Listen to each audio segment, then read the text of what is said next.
me go back to Representative Jeremy Peterson. Thank you, Mr. Speaker. I move to encircle first substitute House Bill 24. Motion is to encircle first substitute House Bill 24. I'll place that motion. All those in favor say aye. Aye. Those opposed say no.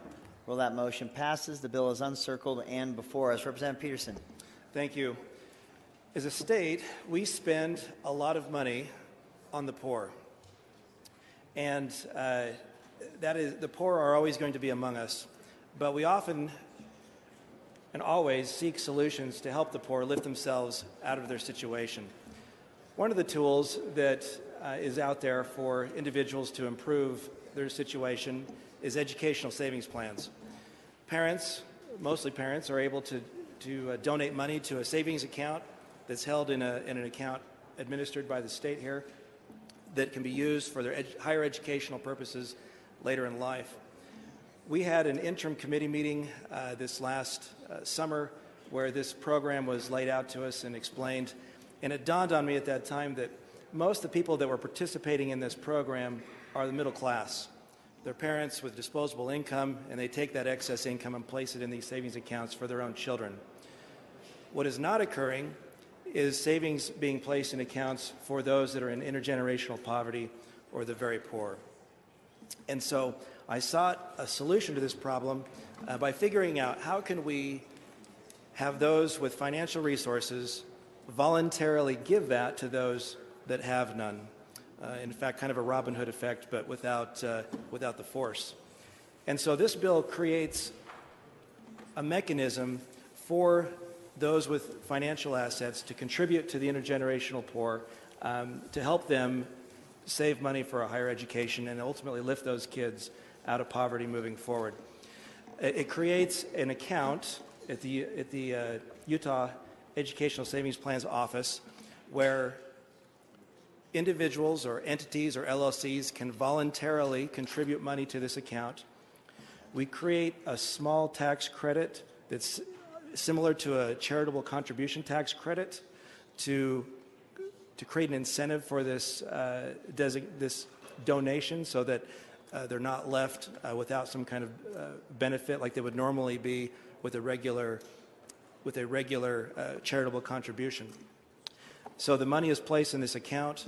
Then we have stakeholders like the United Way of Northern Utah or other community stakeholders who are in the communities working with these intergenerational poverty kids and correlating with the Utah Office on the Educational Savings Plan Office to assign funds to those kids so they can use in their higher education when they move forward.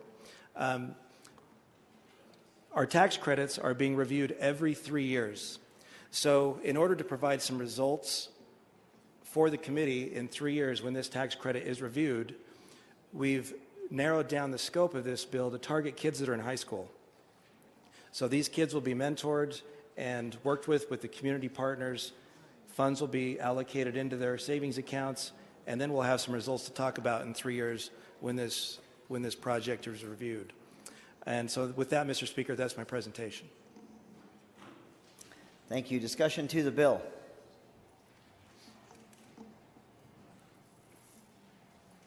Seeing no lights, we'll come back to sponsor for summation. Thank you, Mr. Speaker. I believe that this will be a fruitful tool, and I appreciate your support. Thank you. Voting will now be open on first substitute House Bill 24, Student Prosperity Savings Program Tax Amendments.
Seeing all present having voted, voting will now be closed.